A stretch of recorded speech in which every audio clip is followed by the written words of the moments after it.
There are a handful of morning routines that research suggests have a notable impact on our health and happiness. Plus, we explore a number of the email responses, auto-replies, rules, and disclaimers that have become popular of late, and whether they really do help you boss better. That's what's ahead now on Boss Better Now.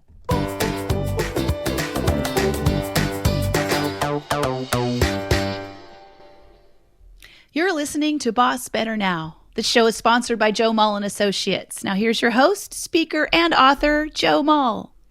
Happy New Year, Boss Heroes! Welcome back to the show. Here's hoping that you enjoyed a spectacular holiday season and are stepping into 2023 with energy and vigor and a feeling of renewal at the start of a new year. Today marks the 2-year anniversary of the launch of this podcast. Hooray! I should be doing those sound effects that I have here. Here we go. One more time. Hooray!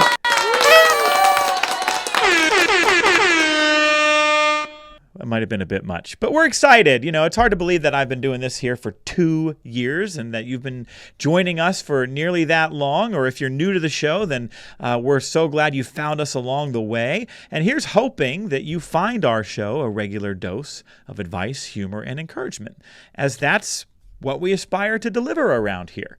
And so with that, let me please welcome back to the show executive coach, HR advisor, and parasailer, Suzanne Malowski. Hello, my friend. Well, hello. Hello, Joe, and everyone else out there. Great to be back. It's been a while. How has the parasailing been going? Oh, well, I had to give that up. My husband ran a parasailing business back in the day, as we say. And he regales people with his stories of the crashes and near misses of that sport, so I avoid it. Not about I that. see. Nope. And parasailing is really not big in Western Pennsylvania. Right, the opportunity, and they don't have it on one of the 3 rivers here in Pittsburgh. I can't believe it, but yeah. So. No, just kayaking only, really, or That's right. motorboating. That's right. Well, right. I am so glad that we are kicking off the new year with what feels like a really relevant topic for a New Year's conversation about better morning routines. We came across an article a couple weeks ago that I flagged and set aside about the 6 morning routines that will make you happier, healthier, and more productive. This author went and kind of compiled in one place many of the morning habits and routines that the most successful people point to as being critical to getting the most out of their day and feeling their best over the course of a day. And that certainly is something that is relevant and useful, I would think, to our boss heroes listening. And so we're going to share what this author identifies as the 6 morning routines. And I don't think that they're suggesting that all 6 of them fit into the same morning. I mean, maybe you could do that. But that in general, these are 6 habits that tend to show up in the mix among those who are most successful. So I'm going to rattle these off, Suzanne, and then we'll talk a little bit about them. Okay. So, number 1 is exercise and energy, right? The idea is simple. When you get up, you go and exercise. You do it before eating breakfast or reading your phone or checking emails, anything like that, as a way to wake you up and jumpstart your day. So that was number 1. Number 2, meditation and stillness. So instead of jumpstarting your day with exercise, some people jumpstart their day with reflection. And I think meditation takes a lot of different kinds of forms in this day and age, and there are a lot of different ways to go about it, but it appears to be a regular presence in the lives of those who really are getting a lot done. Number 3, get to work. Some say that the key to productivity is starting the work, right? Where you actually roll out of bed and go right to work, and that your first break for the day is when you shower, when you eat, or when you shave and kind of do the other normal morning routine things. There are a lot of folks out there who do this. And I have a very good friend. He gets up at 4:00 every morning and he works for 2 hours right away. And then he exercises and then he eats and then he goes about other things, and he loves it. Number 4, learning first.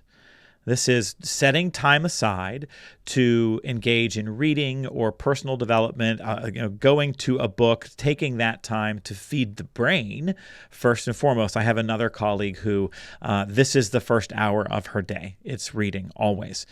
Number 5, plan your day, where you actually sit down and you go through your priorities for the day.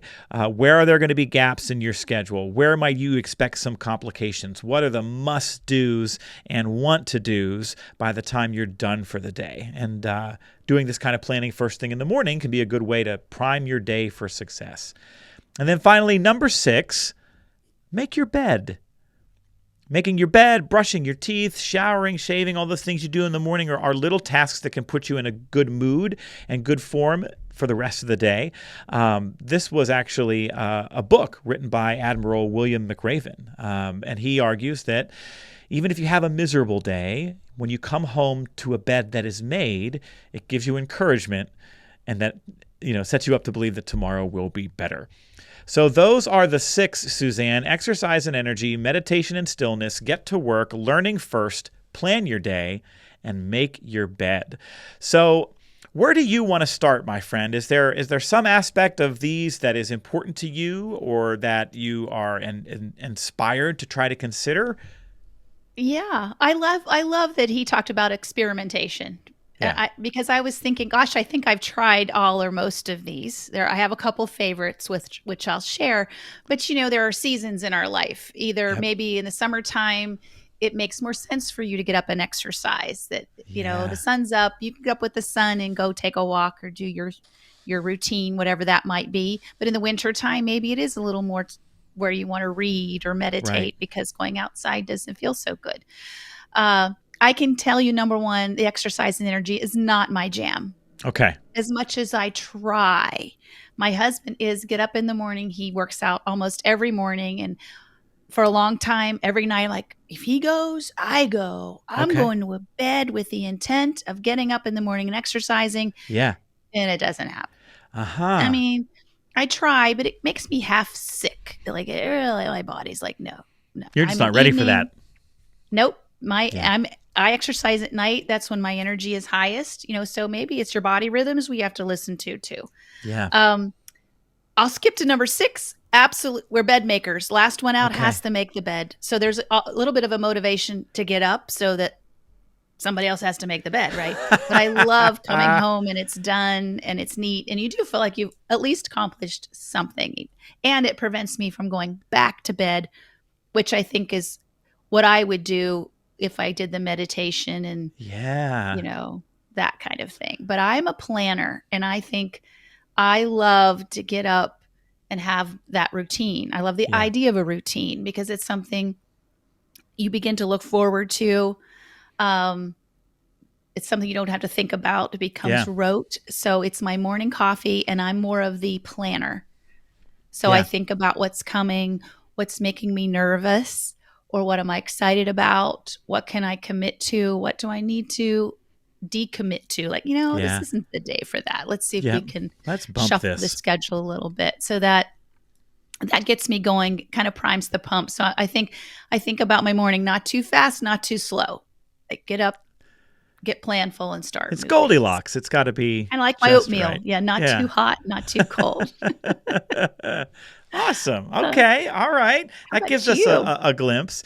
I've had a morning routine for years, but this is so timely for me because I was just having a conversation about how I need to reinvent my morning routine. I was at a conference over the weekend and was struck by how much conversation was focused on work-life balance and health and wellness in this post-COVID world. And the time and attention that busy professionals are now putting into thinking about this, it feels to me like it's more than ever before. And so I ended up in a really interesting conversation about, what are your values and priorities? If you think about your work and your family and your health, how do you rank those?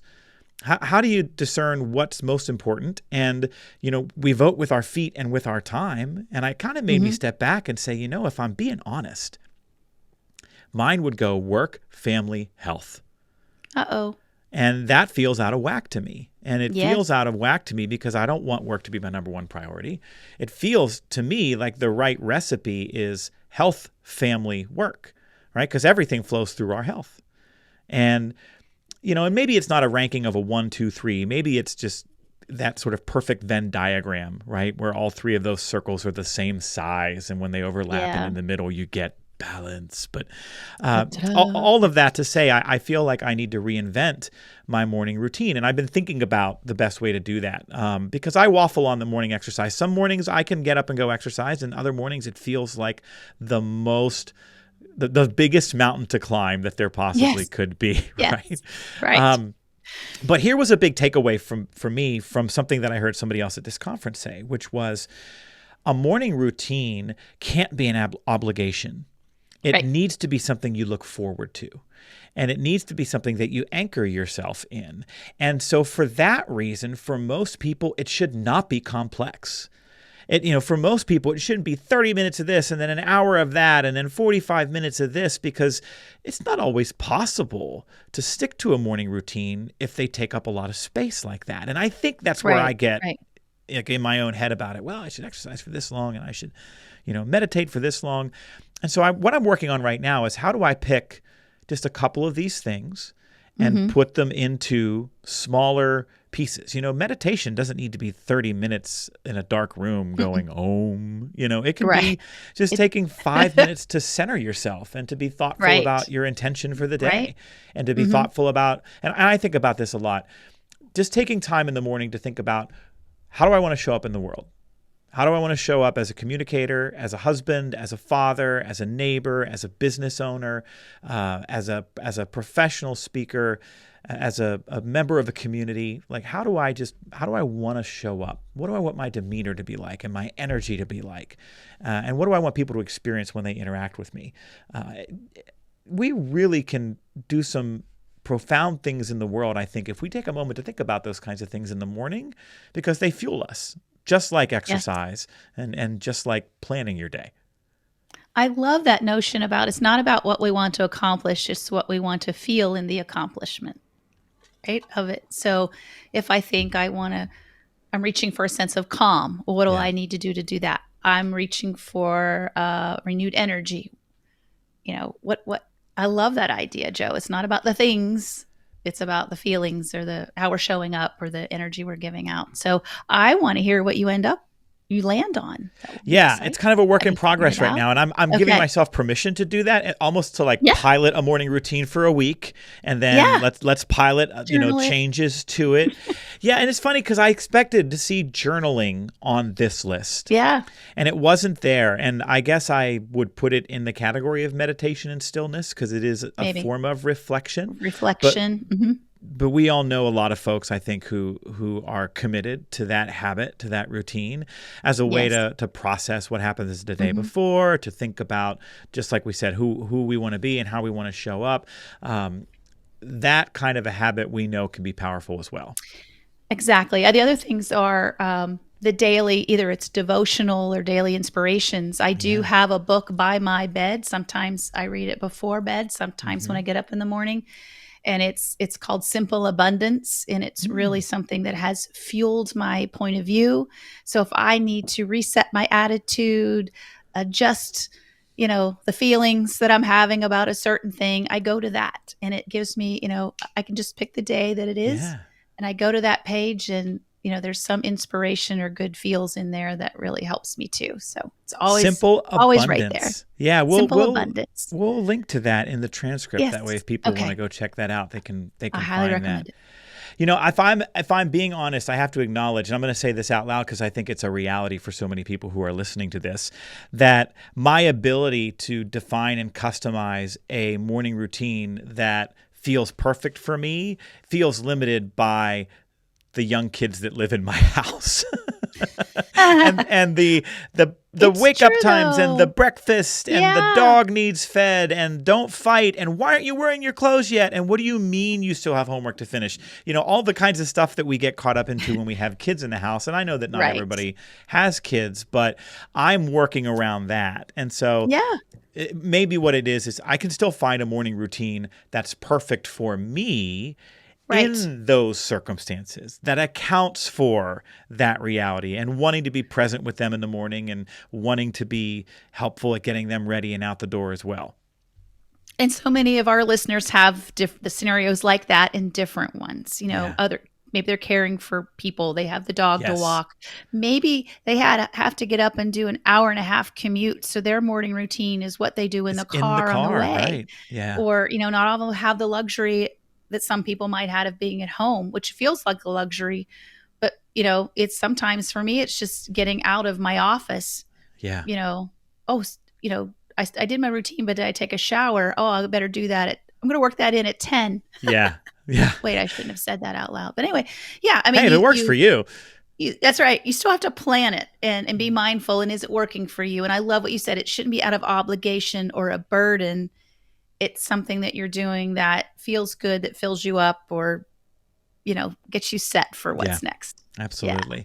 Well, I'm calling all boss heroes. I would love to hear about your morning routines, and especially those of you who have kids and, who like to get to work early, because I like to get to work early. How are you getting all this stuff in? Like, if you have nailed this morning routine, or nothing else, you have created a morning routine, like we said, that you can anchor yourself to, that centers you for the day, and that doesn't take a ton of time. Gosh, I would love to hear about that. So you can email the show at bossbetternow@gmail.com. That's bossbetternow@gmail.com. Tell me about your morning routine. Help me out, friends. I got a lot of craziness coming up here in 2023. So I gotta figure this out, and I gotta get this right. And I sure could use your help. So bossbetternow@gmail.com. All right, friends, that brings us to the first camaraderie question of the week for 2023.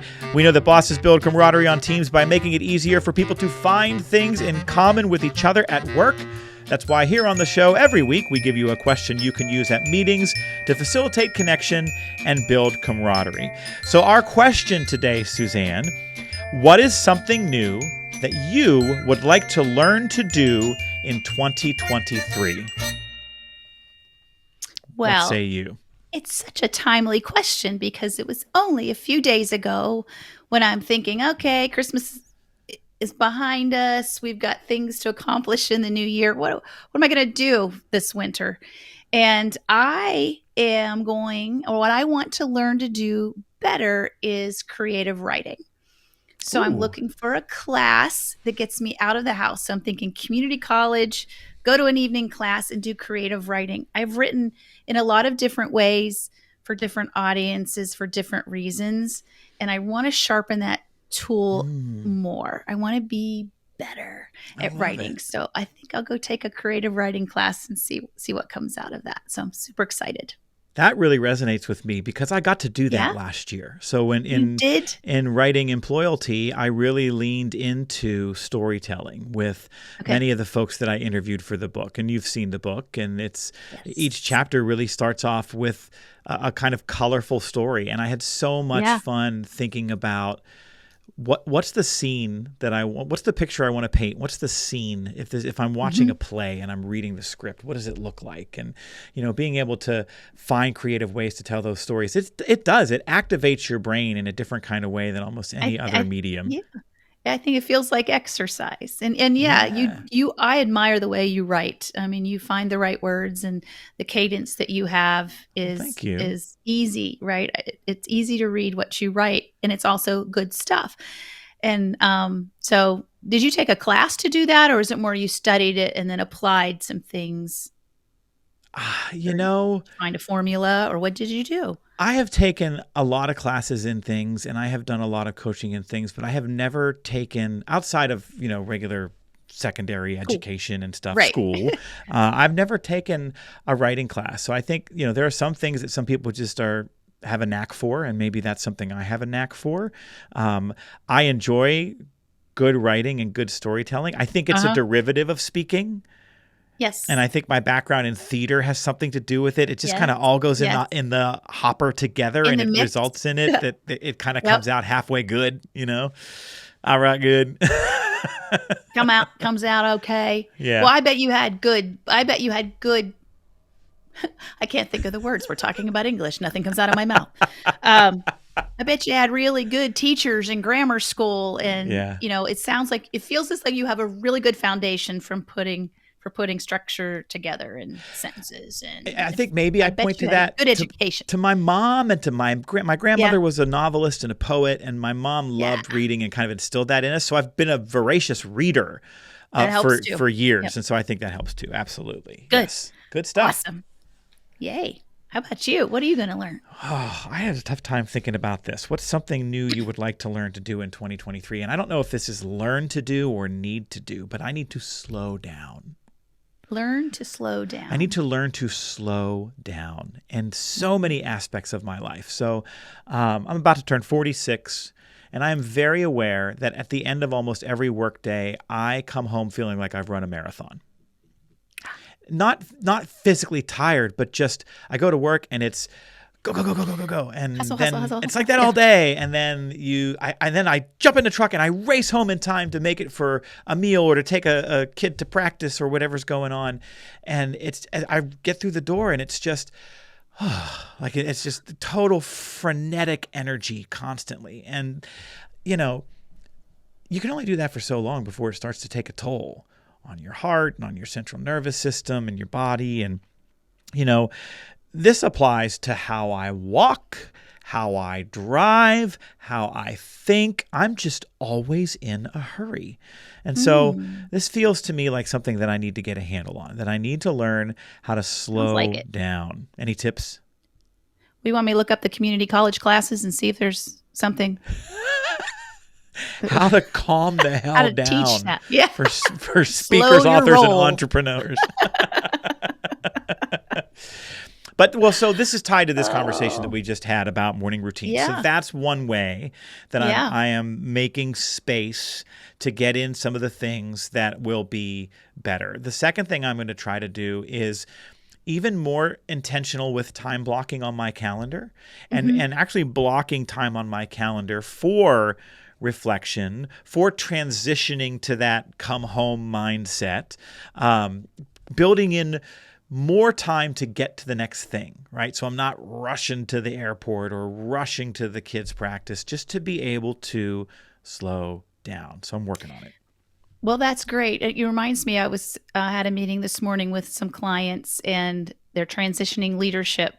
And so the new leader that's transitioning in, and our listeners might appreciate this, is as you're taking on a larger leadership role, there has to be time to think forward.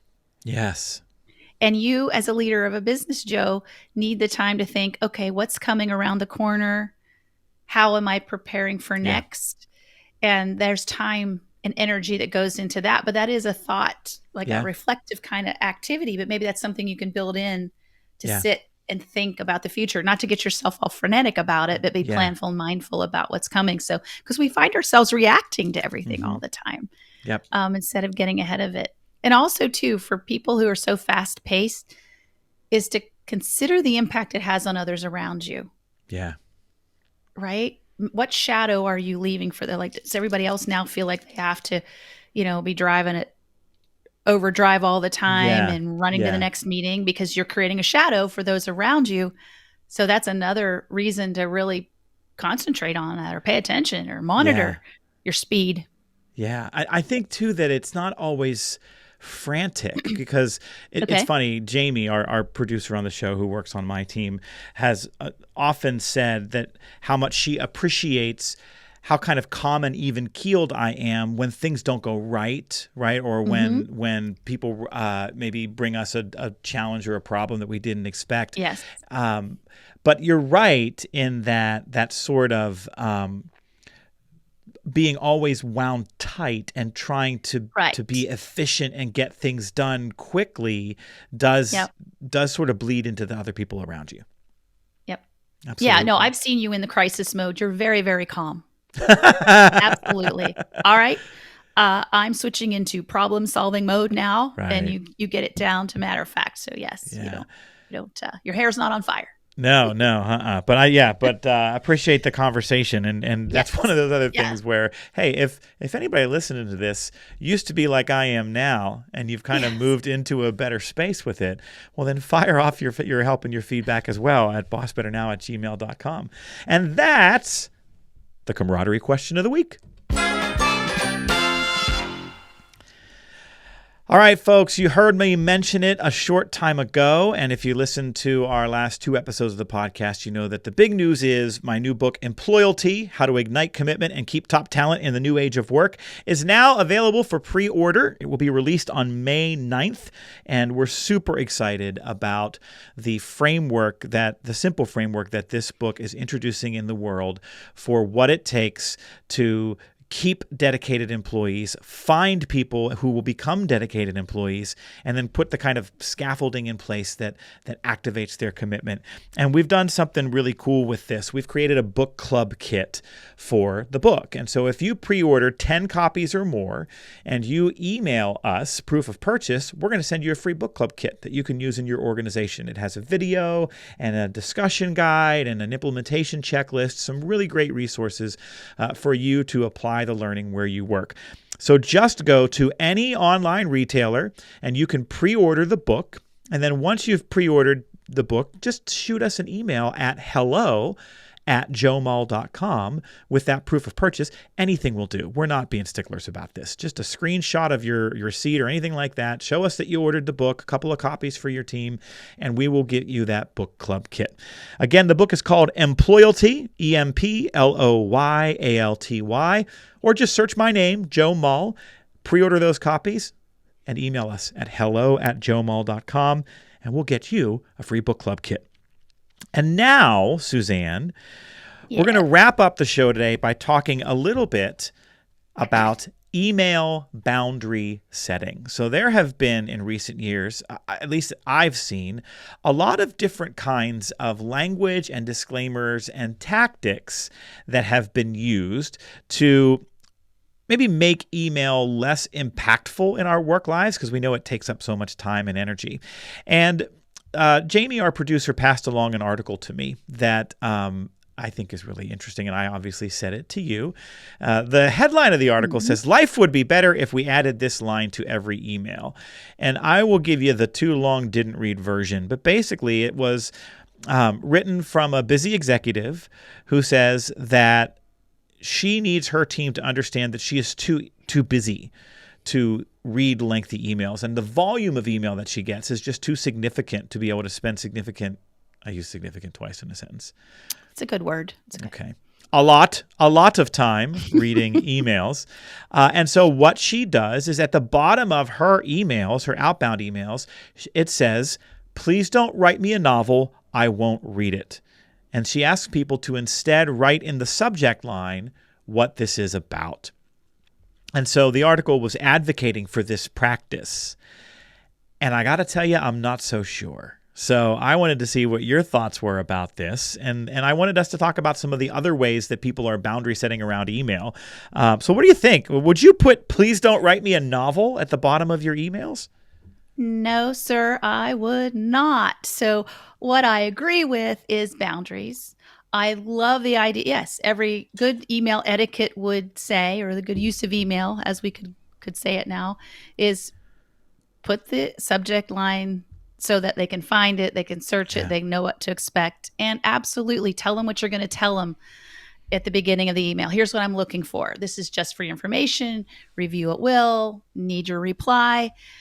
And then that's where it kind of stops for me in the advice that Leah has put together, because in this case, she's talking about, a chief executive officer, I believe. So if that leader wants to kind of give their team guidance on expectations on the use of email, that's great. But it should come in a form of an email itself. Hey, folks, in order for all of us to be more efficient, because it's not just about me, right? For all of us to be more efficient, here's how I'd like to see us use email, right? So you can set up those parameters for your team.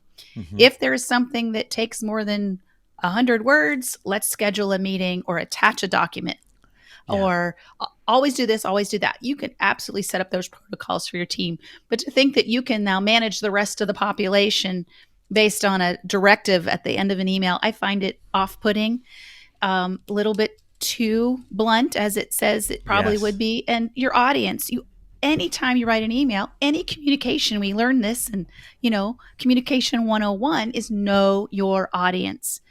And you can think everything from personalities to the reason for your email. Some people need more context, more information than just a 2-liner. Yes.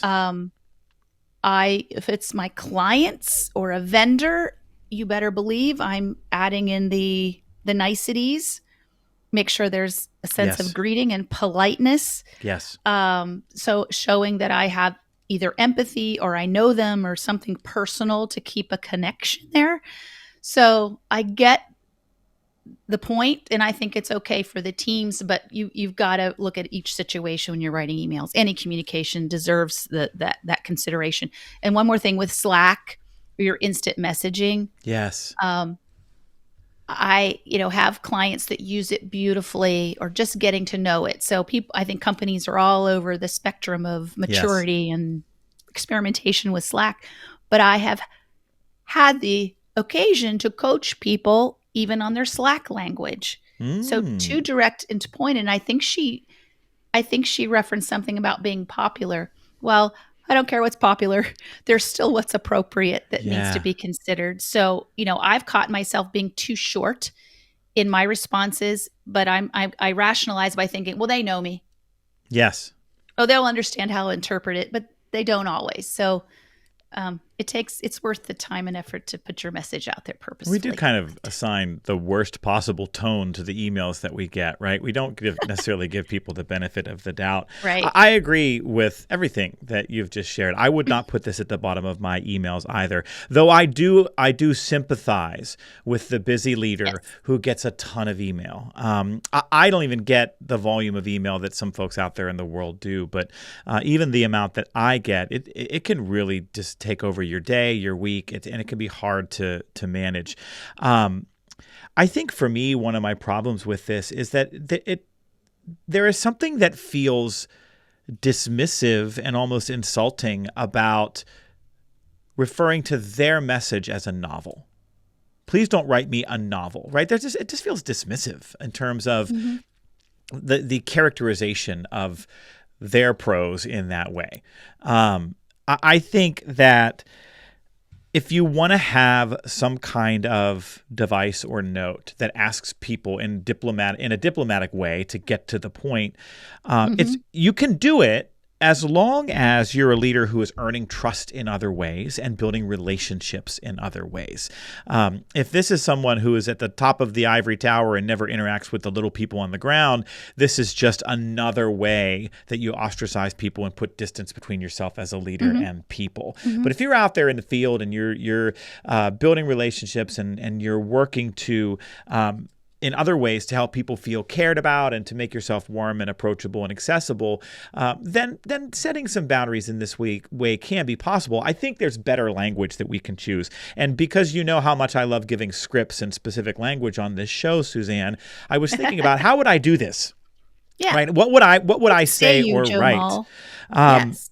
And I think I would probably, I don't have it nailed down yet, by the way. I didn't have time to kind of exactly get it perfect before we started recording our show today. But I think it would be something like, I will be better able to digest and react to your email if you give me the headline. I think it would be something like that. We talked before in an earlier episode about give me the headline. And I think you can ask people to be concise and frame it in how that benefits them without making it all about, well, I'm so busy, so don't write me a novel. That feels insulting versus saying, hey, listen, I care about what you have to say, and I'm going to be able to get to it in whatever that means more quickly and more effectively if you can be concise or if you can give me the headline because I don't want to miss anything. And I think that in and of itself is a much better way to do this. Yeah, because I love what you said. It's off-putting in the sense that it also makes me feel like I couldn't even approach you in a conversation That's if I right. saw you in the hall. It kind of puts a space between you and the things that people want to say to you. It's sending the message that that person is a burden. Right. And Yeah. what you have to say isn't important to me, even though I may have asked for it, which is Yes. a juxtaposition here. So, yeah, I think a leader has the opportunity to set up what those boundaries are, but it's for all of us. Yes. So, I think email should be used this way in order for all of us to be efficient and be able to respond and not get lost. It could be the same thing as a protocol. If a conversation is taking more than 3 emails, let's jump on a call. Right. Right. Or let's schedule a meeting, some things like that. I just general for all of us, not just about the leader. If you're a servant leader, if you believe in supporting and uplifting your people, then there are better ways of doing this. Yes. Well, we're talking about email boundaries, and I know that you have seen a lot of different kinds of tags at the end of emails or disclaimers or policies that have sort of sprung up in recent years to make email a more manageable part of our lives, or to ensure that email doesn't create suffering on the other end because people feel like they have to respond to it, or there's a lot of that we've talked about previously here on the show, and that is kind of part of our quest for a better employee experience. So what are some other examples, Suzanne, that you've seen out there of devices or disclaimers that people have used in email, or maybe it's policies that companies have embraced about email to make email a less harmful presence in our lives? Well, it's funny when you said other taglines at the bottom. The first one came to mind is "Please don't print this email." We were, save the environment. Yeah, yep. Those were pretty common. Yep. Yeah, I think I've seen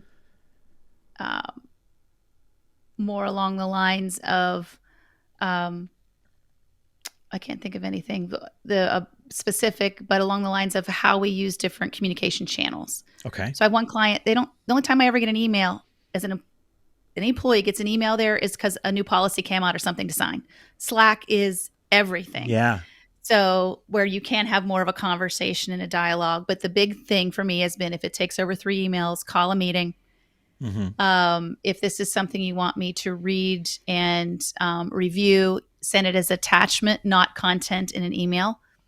Yeah. If you have a call to action and a deadline, be very specific. Give me that.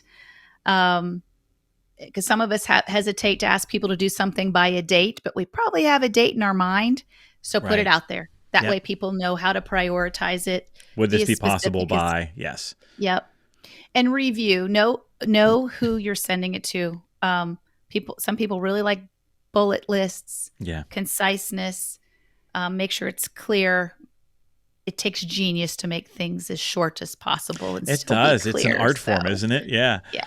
Yeah. You have some though? I do have a couple. Yeah. I think it's interesting. Okay. I think some people would push back on if it's more than 3 emails, call a meeting, because everybody is so meetings driven and people don't have the real estate available on their calendar to add an email or to add a meeting. And so, emails just kind of go back and forth.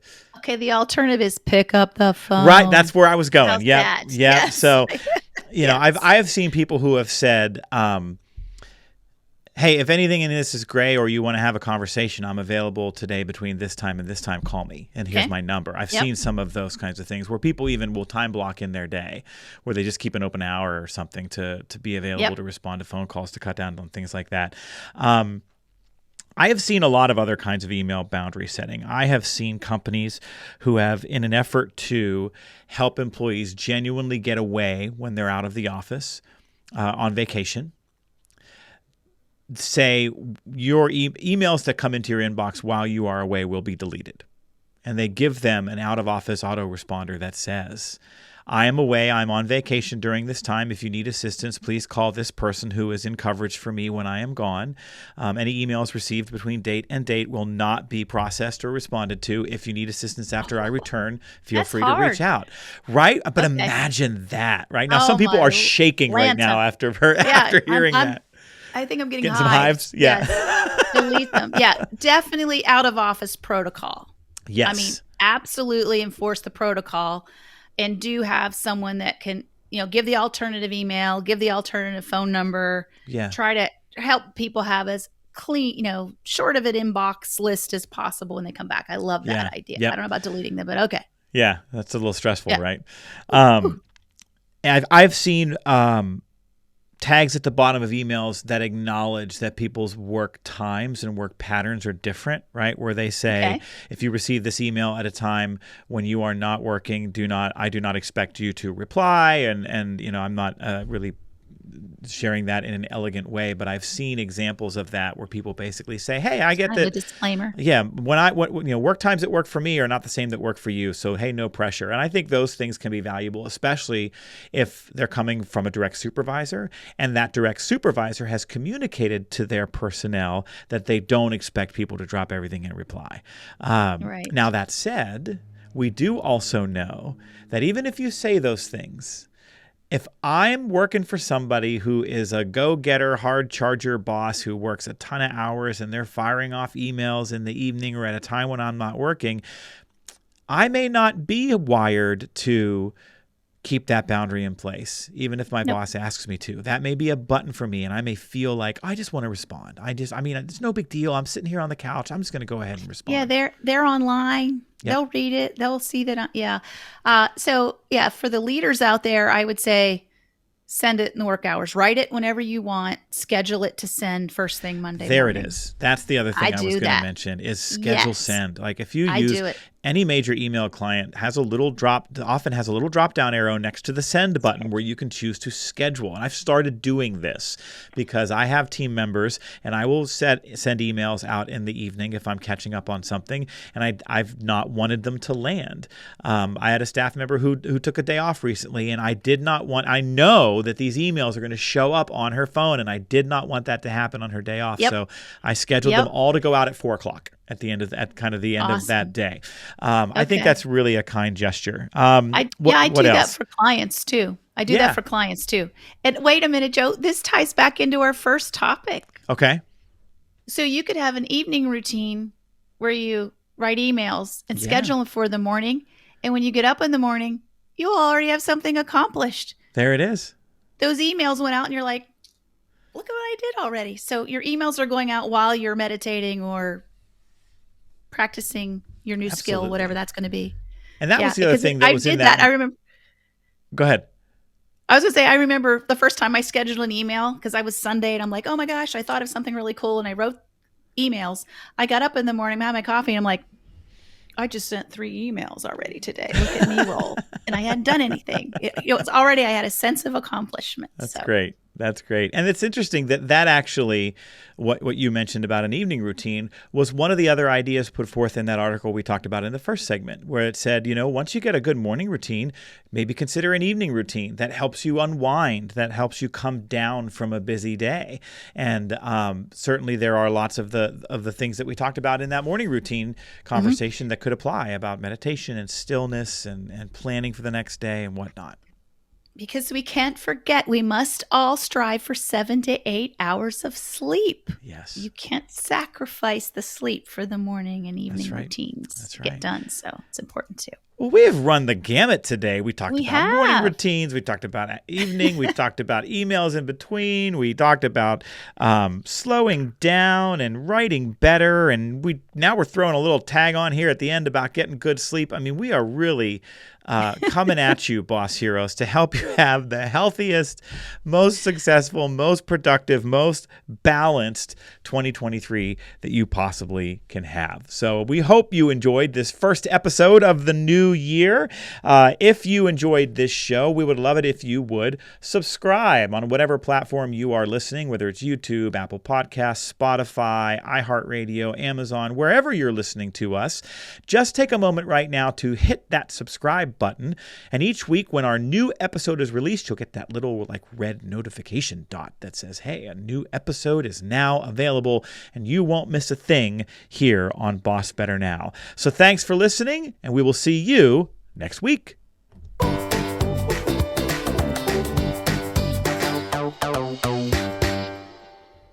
This show is sponsored by Joe Mull and Associates. Remember, commitment comes from better bosses. Visit joemull.com today.